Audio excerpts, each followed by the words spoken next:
Dan dalam topik ini kita akan sedikit mengingat-ingat apa yang dulu mungkin waktu kita sedang residen pernah kita kerjakan di Echo Lab, terutama pada pasien-pasien dengan mitral stenosis. Saya tidak akan berbicara mengenai anatomi, mengenai epidemiologi, apalagi mengenai treatment tentunya. Dan apa yang akan saya sampaikan pada sore hari ini semua hanya terkait dengan apa yang kita bisa dapat dengan melakukan pemeriksaan ekokardiografi pada pasien-pasien dengan mitral stenosis. Sebelumnya, jadi sebagai disclosure, sebagian dari clips dan slide saya diambil dari mesin Affinity. Ini mesinnya Philips.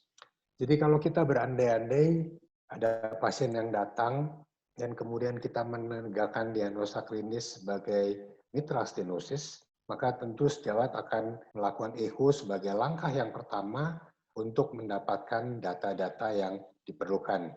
Baik itu untuk menentukan manajemen maupun juga untuk mengetahui sampai sejauh mana penyakit ini sudah berlangsung.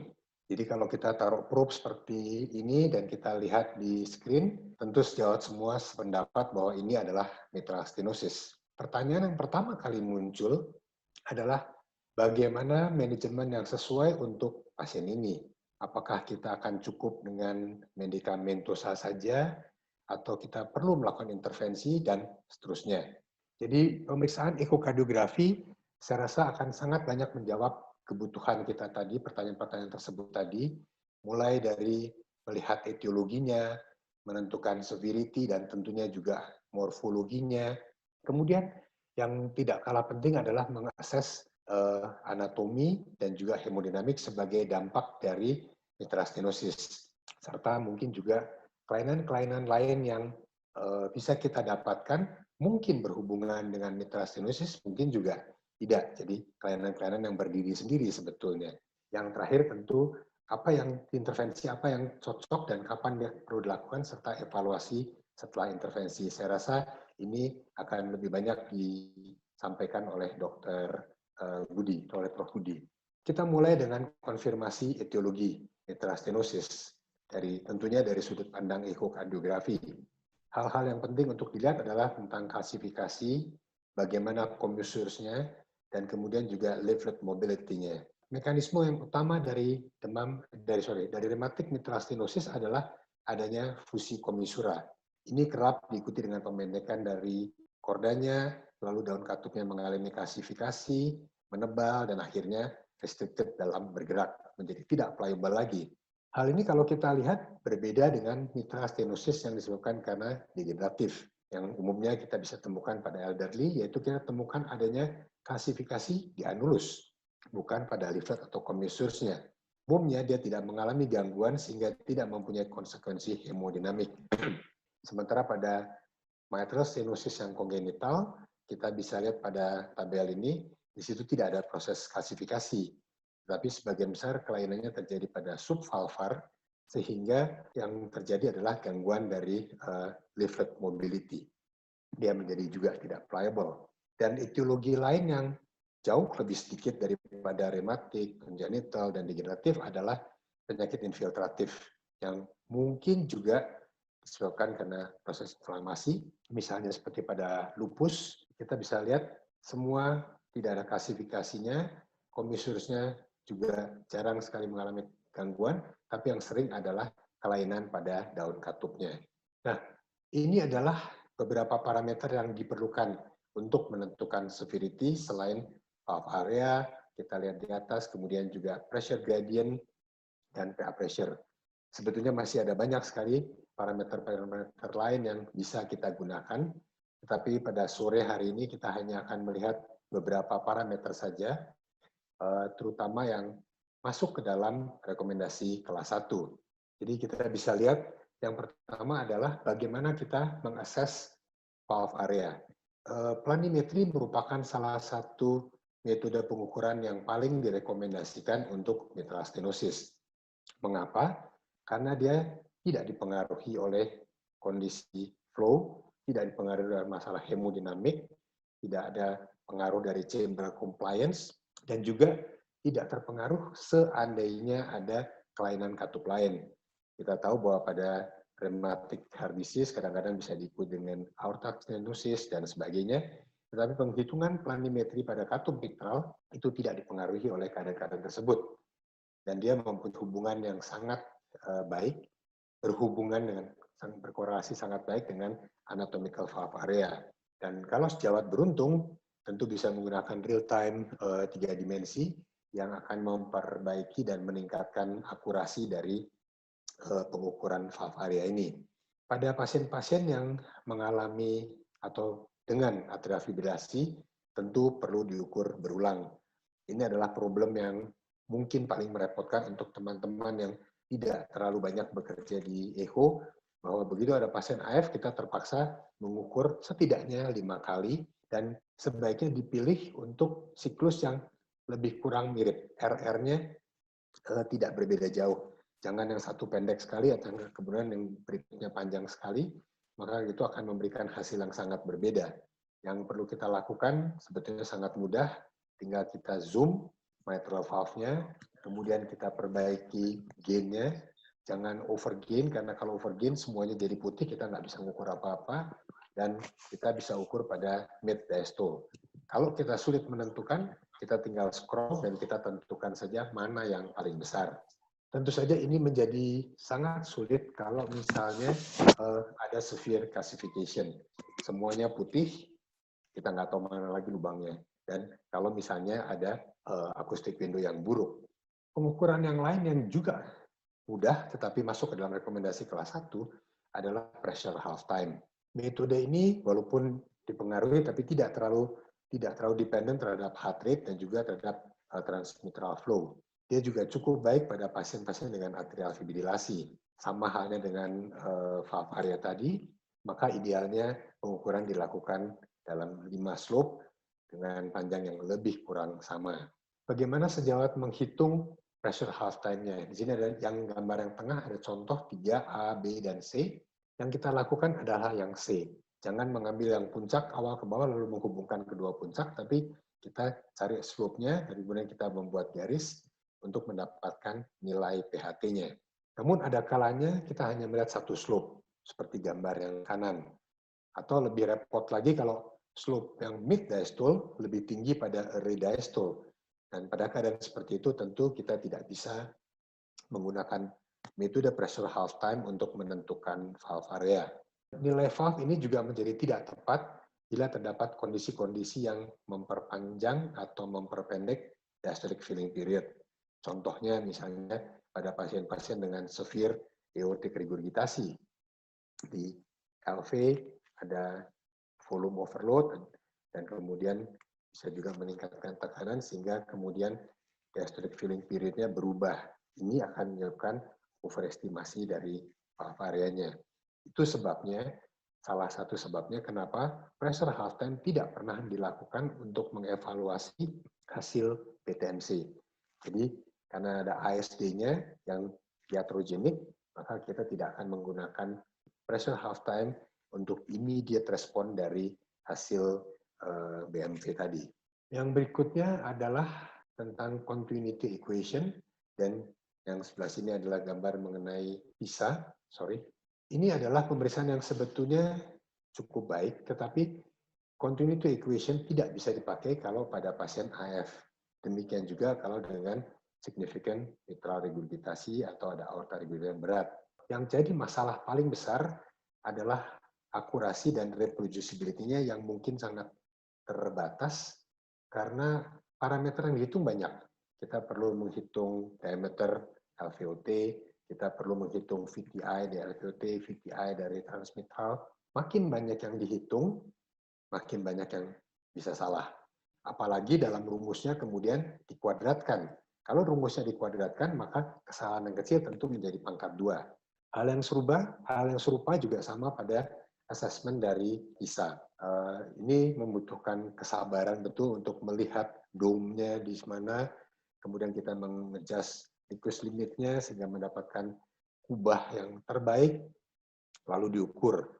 Dan begitu salah mengukur kubahnya, angkanya dikuadratkan dan hasilnya akan ya tentu tidak akurat.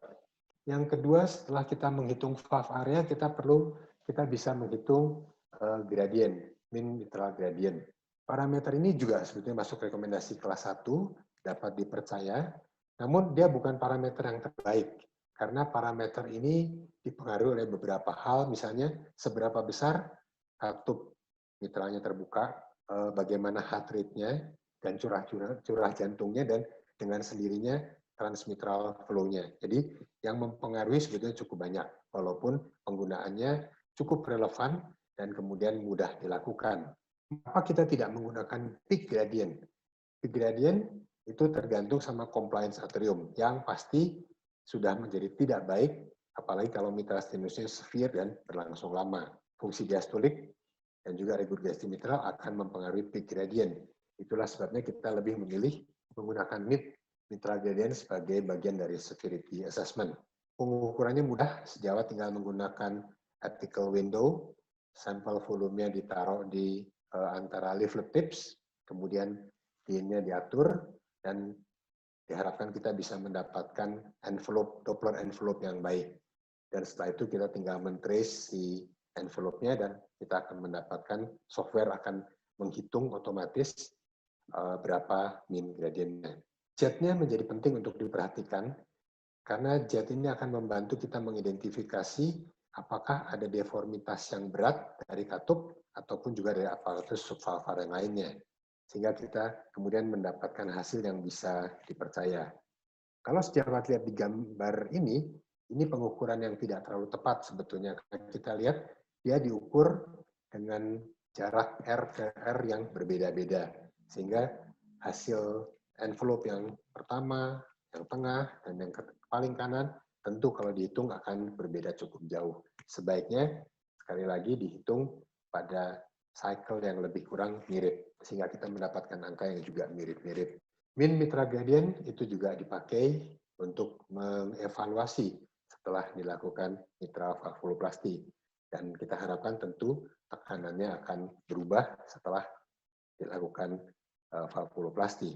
Yang berikutnya adalah dengan pulmonary artery pressure. Sejawat bisa mencoba menghitung ini, caranya sangat mudah, itu menggunakan tricuspid regurgitasi. Jadi sama seperti tadi dengan dari apical four-chamber view. Kalau ini kurang bagus, tilting sedikit, sejawat bisa mendapatkan right ventricle focus. Jadi gambarnya sedikit foreshorten, tidak terlalu masalah karena kita mau lihat tricuspidnya. Dan kadang-kadang kita bisa juga mengambil dari lain, misalnya dari subcostal atau dari short axis tinggi aorta, lalu kita mendapatkan tricuspidnya. Kalau misalnya tetap tidak terlihat dengan jelas, tapi kita tahu di situ ada tricuspid regurgitasi, kita bisa menggunakan agitated saline, seperti orang bikin bubble. Kita masukkan NaCl, kemudian harusnya atau biasanya kemudian Doppler envelope-nya menjadi lebih jelas. 3 gambar envelope Doppler yang bawah ini adalah bukan contoh yang baik. Jadi gambarnya nggak jelas ujung dan batas-batasnya. Ada yang batas kirinya jelas, batas kanannya tidak jelas. Ada yang kiri kanannya terlihat, tapi puncaknya tidak jelas, dan seterusnya. Mungkin satu, kalau mau dibilang satu fatwa di ekokardiografi, kalau dia tidak jelas, tidak bisa diukur, jangan diukur. Karena sejawat klinisi yang mengirim pasien kepada kita membutuhkan data yang betul-betul tepat, bukan kira-kira. Kalau gambar seperti yang kanan, itu puncaknya kita nggak bisa lihat, lalu sejawat menarik garis parabolik, beranggapan itu tepat, hasilnya bisa mencelakakan pasiennya. Jadi kita selalu berpendapat bahwa kalau tidak bisa mengukur dengan baik, kita tidak ukur dan berarti tidak akan ada data. Itu akan jauh lebih baik daripada datanya tidak tepat. Oke, kita sudah mencoba menghitung valve area tadi dengan planimetri dan juga dengan pressure half time. Kita sudah mencoba menghitung mean gradient dan juga pulmonary artery pressure sebagai supportive finding, dan kemudian kita bisa mempunyai 3 kategori dari katup mitralnya yang mengalami stenosis tadi, ringan, sedang, atau berat. Nah, kalau pasien datang dengan keluhan sesak, maka pertanyaannya kemudian apa yang akan kita lakukan? Kita bisa lihat guideline. Guideline saya tidak akan masuk banyak di situ, tetapi apa yang direkomendasikan? Yang pertama adalah simptomatik. Pasiennya ada sesak tadi. Kemudian severe, lalu morfologinya harus favorable untuk dilakukan tindakan, dan kemudian tentunya tidak ada kontraindikasi. Jadi sekarang kita akan melihat tentang morfologi dan juga kita akan melihat ada atau tidaknya kontraindikasi dengan echo. Sejawat pasti sudah sangat akrab dengan tabel Wilkins seperti ini. Kalau kita tahu bahwa Catherine Otto itu dewinya valvuler, di echo dia menulis bahwa pemahaman mengenai morfologi, mengetahui mobility, thickening, calcification, subvalvular thickening, itu tidak hanya penting untuk melihat mekanisme mitral stenosis, tetapi dia juga sangat membantu untuk menentukan pilihan intervensi dan juga tentunya dipakai untuk melihat outcome dari intervensinya. Waktu tahun 1990, tabel ini lebih kenal sebagai nama Abascal. Sejawat saya rasa lebih mengenal dengan nama Wilkins score. Dia dibuat untuk memprediksi keberhasilan PTMC pada pasien dengan rheumatic mitral stenosis. Kita akan lihat bagaimana geraknya dari sangat pliable sampai menjadi sangat restricted, bagaimana ketebalannya, klasifikasinya, dan juga ketebalan subvalvarnya. Dengan berjalannya waktu, banyak orang yang tidak terlalu happy karena dianggap tidak bisa menjelaskan atau membuat prediksi yang baik, sehingga kemudian muncul ada Nobuyashi score, waktu 3D sudah muncul, ada Anwar score, kemudian ada New Redo score, dan lain-lainnya termasuk Sutaria dan Padial. Dan sayangnya ternyata semua dari scoring sistem ini tidak ada satupun yang lebih superior daripada yang lain. Semua punya penelitian kecil-kecil menggunakan skornya dan kemudian melihat hasilnya baik kalau menggunakan skor punya saya. Itu Nobuyashi yang bilang. Nanti Anwar juga mengatakan hal yang sama dan juga membuat skor sistem yang lain. Tetapi sebetulnya tidak ada atau belum ada validasi digunakan untuk melihat semua skor pada populasi yang sangat besar, sehingga kita sebenarnya belum bisa menganggap mana scoring sistem yang paling baik. Dan saya percaya sejawat setuju dengan pernyataan yang nomor 4, bahwa kita sebagai orang-orang yang bekerja di ruang echo, di lab echo, tentu akan menggunakan metode yang sangat familiar dengan kita. Saya terus terang sangat familiar dengan Wilkins dan tidak familiar dengan scoring system yang lain. Jadi sekarang kita bisa coba lihat kembali ke Wilkins score karena itu yang banyak kita kenal. Saya rasa sejawat-sejawat semua juga mungkin lebih banyak mengenal Wilkins score seperti ini. Kalau kita lihat dari 4 parameter atau item yang harus diukur, dan kita lihat hanya thickening ada batasan yang jelas. Yang ringan 4-5 mm, yang berat lebih dari 8-10 meter. Semuanya sangat terukur. Tetapi bagaimana dengan mobility, calcification, subvalvular thickening, itu ya kita harus melihat, belajar berlatih, karena tidak ada batasan yang betul-betul ada cut-off-nya seperti thickening. Untuk mobility, sejawat bisa menggunakan metode pengukuran dari rate. Ini bukan dari Wilkins, tapi bisa digunakan. Jadi kita hitung dari angle bagian posterior dari aorta junction, ditarik garis sampai di ujung tips, leaflet tips, itu kita kasih nama XY line. Dari situ kita bikin garis perpendicular ke dome yang paling tinggi, puncak kubah yang paling tinggi kita kasih nama AB, dan kalau AB dibagi XY itu kurang dari 0,25, maka ya masuk mild, dan kalau lebih dari 0,5 kita hitung severe. Untuk thickening saya rasa tidak susah, kita bisa ukur di ujung tipsnya pada mode 2D, tinggal ukur. Ada beberapa penulis yang mengukur beberapa, jadi di sepanjang anterior leaflet mereka buatkan beberapa tempat, lalu mereka hitung dan kemudian mereka rata-ratakan. Untuk klasifikasi, kita bisa lihat seberapa berat klasifikasi pada daun katupnya dan juga pada bagian-bagian lainnya, termasuk pada subvalvular thickening, apakah terlihat atau tidak. Dan kemudian sejawat akan mempunyai skor, karena skor yang paling baik mungkin 4 sampai 16 kalau itu terparah. Ya, dan Wilkins mengatakan bahwa kalau skornya 8 atau di bawah 8, maka outcome untuk kalau kita mengerjakan BMV akan memberikan hasil yang cukup baik. Sementara beberapa penulis dari India, dari Pakistan, kita tahu di sana banyak juga pasien-pasien atau angka kejadian rematik mitral stenosis-nya cukup tinggi, mereka mempunyai beberapa tulisan mencoba melakukan BMV pada skor yang jauh lebih tinggi. Ada yang 10, ada yang sampai 12 mereka coba. Dan ternyata dalam jumlah yang kecil, katanya hasilnya baik juga. Dari mana angka 8 ini muncul pada penggunaan mitra skor? Jadi angka 8 ini adalah hasil perpotongan dari garis sensitivitas dan spesifisitas dari endpoint-nya adalah good outcome bila dilakukan valvuloplasti.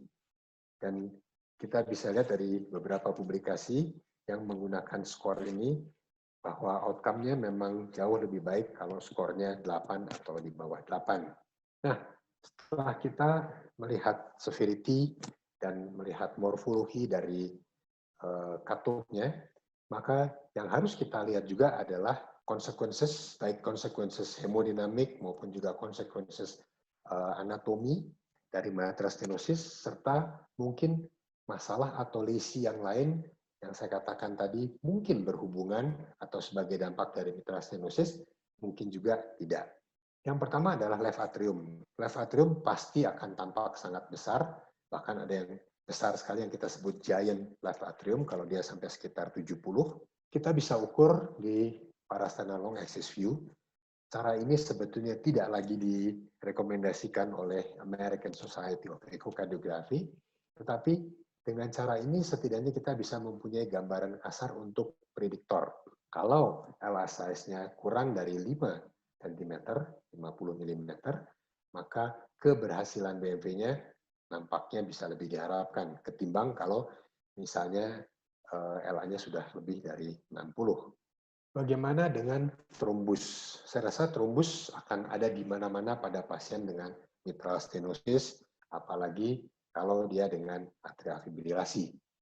Kadang-kadang di transtorakal tidak terlalu jelas, sehingga kita perlu menggunakan transesofageal, dan saya rasa modalitas transesofageal adalah mandatory kalau memang direncanakan untuk mitral valvuloplasti. Selain untuk melihat struktur katupnya yang lebih detail, kita juga bisa atau harus mengevaluasi atrial appendage dan juga tempat-tempat lain yang barangkali tidak terlihat jelas dengan transtorakal.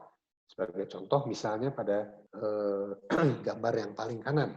Ini adalah gambar bicaval view, dan kita bisa lihat ternyata ada trombus menempel di septumnya. Saya nggak tahu kalau seperti ini Prof. Budi berani nggak bikin puncture di situ. Tentu akan sangat berisiko. Nah, pada gambar yang lain dari pasien ini, di transtorakal ternyata kita tidak melihat ada trombus di situ. Jadi itulah salah satu manfaat untuk melihat dengan transesofageal, dan kemudian kita perlu melihat dengan lebih detail baik pada atap dari LA atau RA, kemudian dari septumnya, dan pada semua sisi, karena trombus bisa terjadi atau bisa menempel di mana saja. Beberapa penulis, sekali lagi yang terbanyak dari India dan Pakistan, mengklasifikasikan trombus berdasarkan besar dan tempatnya. Jadi mereka menganggap bahwa kalau ada trombus kecil di left atrial appendage, trombusnya tidak protruded masuk ke atrium, maka mereka menganggap bahwa itu safe untuk dilakukan valvuloplasti. Yang penting dia jangan protruded. Tapi kalau dia keluar, apalagi dia menempel pada septum, tentu saja itu tidak bisa dilakukan, dan kita akan memberikan antikoagulan sampai kemudian kita bisa evaluasi dan trombusnya hilang. Hal yang lain yang bisa kita temukan adalah misalnya aortic stenosis.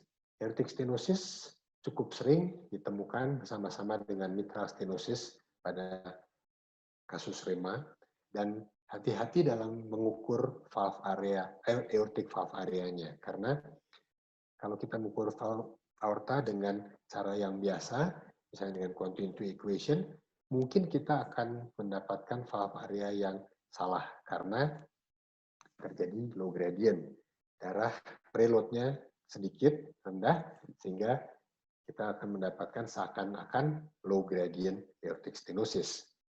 Sehingga kita perlu mengukur dengan planimetri, itu adalah hal yang paling baik. Tricuspid regurgitasi juga sangat sering kita temukan, baik itu bagian dari associated lesion sudah muncul dari kapan-kapan, atau bagian dari severitas dari penyakitnya menjadi lebih berat karena mungkin mulai terbentuk atau terjadi pH. Dan adanya tricuspid regurgitasi bisa kita manfaatkan untuk menghitung pH pressure dengan lebih mudah. Kelainan lain pada septum yang harus dicermati oleh teman-teman yang kerja di echo adalah bagaimana bentuk septumnya. Sayang gambar ini tidak bergerak, saya kehilangan videonya, tapi interarterial septum ini sangat melambai-lambai ke kiri dan ke kanan, dan kalau kita lihat ada 5 klasifikasi, apakah dia dari midline ke kanan, apakah dari midline ke kiri, dan seterusnya, atau dia ke kiri dan ke kanan. Pada gambar ini yang sebetulnya adalah yang tipe 5. Jadi dia bergerak bidirectional dengan jarak yang sama. Dan saya yakin ini akan menimbulkan kesulitan tersendiri yang cukup challenging barangkali untuk para intervensionis untuk membuat puncture di sana. Yang juga barangkali tidak langsung berhubungan adalah tentang ventrikel kiri. Orang masih menganggap bahwa mitral stenosis tidak akan mempengaruhi ventrikel kiri. Kita tahu kalau mitral regurgitasi akan menyebabkan volume overload di sana, kalau aorta stenosis akan menyebabkan pressure overload di sana. Tetapi dengan mitral stenosis harusnya tidak terjadi apa-apa. Itu anggapannya.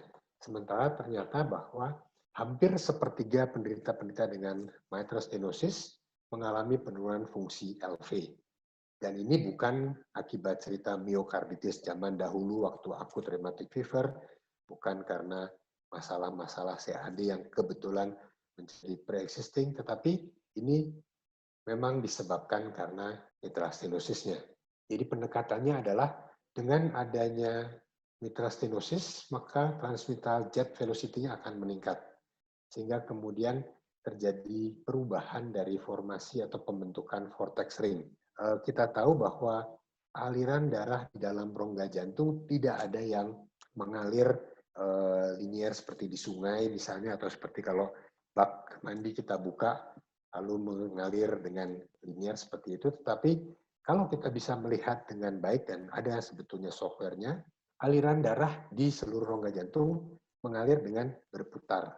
Jadi dia membentuk vortex, dan ini yang membantu dia untuk mengalir dengan lebih efisien, dengan energi yang lebih kecil sebetulnya. Pendapat lain mengatakan bahwa performance LV turun pada pasien-pasien mitral stenosis itu karena ada fibrosis dan shortening dari subvalvar apparatus. Karena dia mengalami pemendekan, sehingga pada waktu kontraksi dia tidak bisa lebih memendek lagi, sehingga akibatnya performance-nya menjadi berkurang.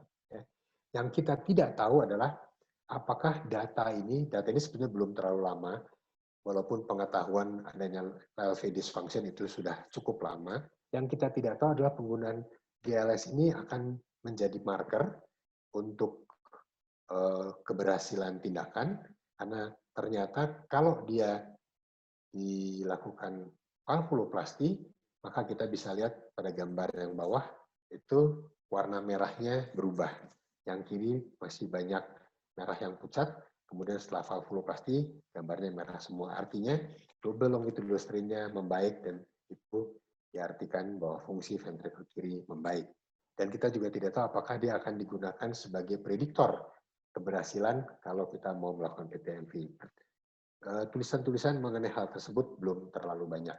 Nah, yang terakhir adalah mengenai type dan timing serta kontraindikasi. Saya tidak akan masuk ke dalam algoritma ini, dan kita tahu ada banyak sekali algoritma-algoritma yang lain. Yang saya ingin sampaikan adalah bahwa untuk menentukan mitral stenosis severity-nya, kita sudah hitung dengan valve area tadi, karena ini menjadi pertanyaan yang pertama. Pertanyaan kedua adalah mengenai simptom, saya rasa menjadi tanggung jawab dari klinisinya. Pertanyaan ketiga adalah apakah ada kontraindikasi untuk mitral valvuloplasti. Kita tahu kalau valve areanya besar, kalau ada trombus, ada mitral regurgitasi yang lebih besar, lebih berat dari ringan, atau mild mitral regurgitasi, kemudian adanya absence dari commissural fusion dan seterusnya, itu harus dibatalkan. Dan itu data itu kita dapatkan juga dari echo. Kemudian pertanyaan-pertanyaan berikutnya, kalau kita turun, apakah anatomicalnya favorable untuk dilakukan PMC? Ini juga kita sudah bahas, sudah lihat tadi bersama-sama bagaimana kita menentukan Wilkins score. Dan terkait dengan morfologi dan juga clinical karakteristik, kita juga sudah melihat tentang consequences dari dan juga associated lesion dari mitral stenosis. Kalau ternyata kemudian tindakan dilakukan, khususnya tindakan TTMC, maka sekali lagi kita memerlukan data-data untuk menilai keberhasilannya. Valve areanya berubah nggak? Mean gradientnya berubah atau tidak? Apakah jadi mitral regurgitasnya jadi severe kalau tadinya sudah ada, atau kemudian menjadi septal defect yang besar. Semua itu bisa kita dapatkan dengan pemeriksaan echo. Ini adalah slide yang terakhir. Yang menjadi poin adalah saya harus melakukan perhitungan yang sangat baik dari valve area, melihat kontraindikasi, morfologi, consequences. Ini semua ke Prof. Budi. Sehingga Prof. Budi bisa dengan mudah menentukan sikap apakah dia akan menjalankan algoritma ini, dan kalau dia jalankan, dia bisa menjalankan dengan baik. Setelah itu, kita bisa bersama-sama mengevaluasi keberhasilannya. Jadi, poinnya yang saya sampaikan adalah hal-hal seperti itu. Intinya adalah langkah pertama kita selalu menentukan severity dari katup mitral, tentunya etiologinya juga menjadi penting, dan kemudian kita mengevaluasi morfologinya precisely, dan memastikan bahwa tidak ada kontraindikasi. Seperti kita lihat tadi bahwa echo measurement itu perlu dilakukan baik sebelum, selama, maupun sesudah tindakan intervensi. Saya rasa itu saja yang bisa saya sampaikan. Selamat sore, sejawat sekalian, dengan Prof. Rifki. Terima kasih.